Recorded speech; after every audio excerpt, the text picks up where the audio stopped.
All right, tonight our GMC Sierra tweet of the night is from CBS Sports. Tom Brady's been around for a while. You can see Lamar Jackson was just 4 years old when Brady started. And if he should lose tonight, he's going to have a 2-game losing streak for the first time. Three. It'll be 3, Bob. 3? Okay, 3-game losing streak. That would have Steelers, that would be the Panthers, and Ravens. Worst time of his career in terms of being under 500, right? Because I think it's 2 games under 500 after this 3-game losing streak. Whatever the case, they're trailing right now, the Bucs are. Andrew, why do we see so much defense in the NFL these days, or lack of offense? Which is it? Because another low-scoring game, you don't see as many points as we once did. Well, you do with the Chiefs and you do with the Bills, so let's throw them out and talk about everybody else. You know, I think that there's actually a lot more turnover in the NFL now. You know, you've got quarterbacks changing teams. You've got coaching changes being made quickly. You know, stability isn't always a good thing because sometimes you get set in your ways and continuity actually stands in the way of progress, which I think it has in some respect for the Steelers.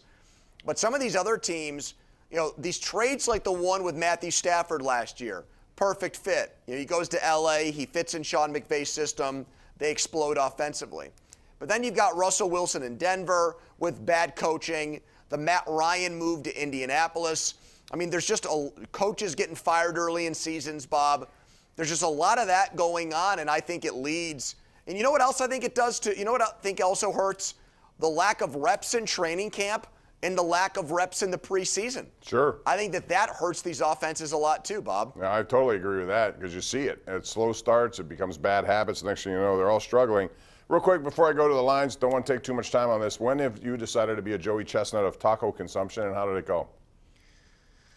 Well, I lost a bet with Muller and Donnie a couple of weeks ago. I said I was so sure that a team was going to cover the spread, and they didn't. So this guy on CNBC said Taco Bell, inflation was so bad it cost $28 to order lunch. So we actually tried that today and ordered $28 worth of food, and it was incredible. It was a feast, Bob. It was bigger than a Thanksgiving dinner. And I got about 4 tacos in, and I said, you know what, I can't do this. So I ended up just making a donation to the Greater Pittsburgh Community Food Bank, and they said, all right, that'll do. Nice. You don't need to subject yourself to trying to do this and throwing up on the air. Yeah. So that's why I'm here right now and not in the bathroom, Bob. Yeah, if you have to go to the bathroom, I totally understand. I know where it is up there. You can make a quick exit. And Brian Gulish of the Food Bank, thanks you very much for that contribution. Let's go to the lines. We have Jack in Mount Lebanon. Jack, you're up. Go ahead. Thank you. Hello, Jack. Hi, gentlemen. Hey, TJ Watt, I'm thinking the Steelers stink this year. Why not rest him and let him heal? Why play him and maybe... He's not wired that way, and they don't believe that right now. They still believe they can somehow manufacture themselves in maybe a wild card. Who knows? If Baltimore loses tonight, another team in the air, who knows what lies ahead? Their thinking is they want to try to be in the picture. I don't necessarily agree with it, especially if they lose this week. It would make me change my mind about how soon I bring him back, but I think that's what it is, Andrew. Bob, think about the 2 home games against the Patriots and Jets, and then think about last week against Miami. Let's say they just win one of those games. That means that they're, right now, instead of 2-5, they're 3-4. And with the Bengals' Jamar Chase news today, with the way the Ravens are playing, they're not healthy. Mark Andrews left this game with an injury tonight. You've got the Browns who've lost 4 in a row. Bob, you would have been right there, right in the mix. You just win one of those 3 games. They were so good in one-possession games last year. They were 8-1-1. That was not going to happen this season. But to lose those close games, put them in a situation now where they've got to beat the last undefeated to even feel like they have a pulse going into the second half of the season. It's interesting. Last year, Philadelphia, Nick Sirianni in his first year getting booed. They were calling for change. They were 2-5. They stuck with their plan. And this year it seems to have worked out. Although, well, he's a Benedict Arnold. I got no time for him. Now he's a Phillies fan. Get out of here. What happened to his Pirates roots? Why 91 wouldn't you want Pirates, to be 92 the Pirates Pirates. are not in it. Why wouldn't you want to be a Phillies fan? He's in a Philadelphia. front runner. No, that's okay. I'll do the same thing if I'm in. If that's your team in the city that you currently work, Pirates are not. They're not even coming close. What do you mean? Jalen Hurts wore an Astros hat to his press conference today. I think that's going over with those Philly fans. He's a Houston kid. All right, let's go back to the lines. We have Judy in Emsworth. Judy, go ahead. Thank you for calling. Hi, Judy. Hey, I was wondering what you guys thought of Jeff Petrie's play so far this year. Myself, not overly impressed. I don't know. Okay. Let's go out to Mike in Beaver Falls. Hey, Mike, how are you? Gentlemen, doing okay. How are you guys doing? We're good. Thanks. Hey, Mike. Great. The Steelers are going to win because the Eagles are overconfident, and I believe if the Steelers offensive secondary, can hold on to those balls that they're so close to intercepting, we got a pretty darn good chance to win, gentlemen. Yeah, but they can't. You know, Philadelphia's secondary, once a weak spot, now has really gotten better, and they take the ball away better than most. They don't drop things thrown in their direction. And certainly last week, boy, if they had just hung on to a few of those, it could have changed the landscape of that game. But I think Philadelphia is legit.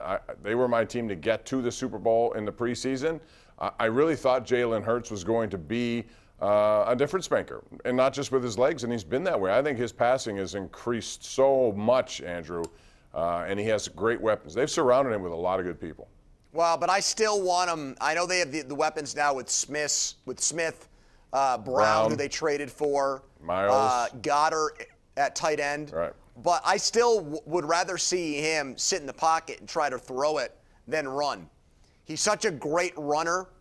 I think if you get him, even if he gets on the move and then throws, you know, what like Ben used to do in his younger days, you don't want that either because he's so dangerous when the play breaks down to throw it downfield.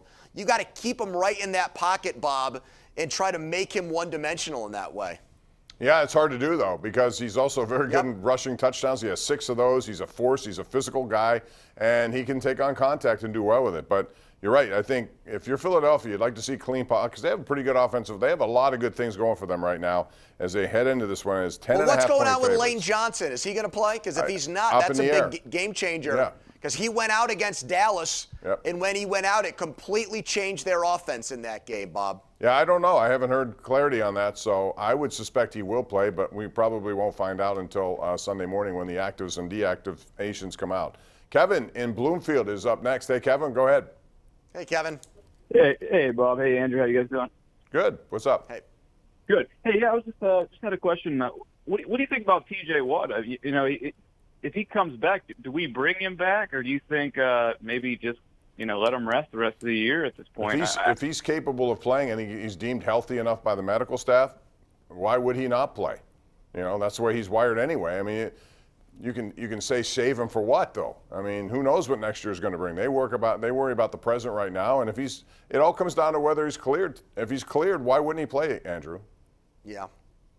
Yeah, I agree with that. Unless he's like playing at 50% or something, right? And it's just not worth it. He's doing more harm than good, and even risks more long-term damage.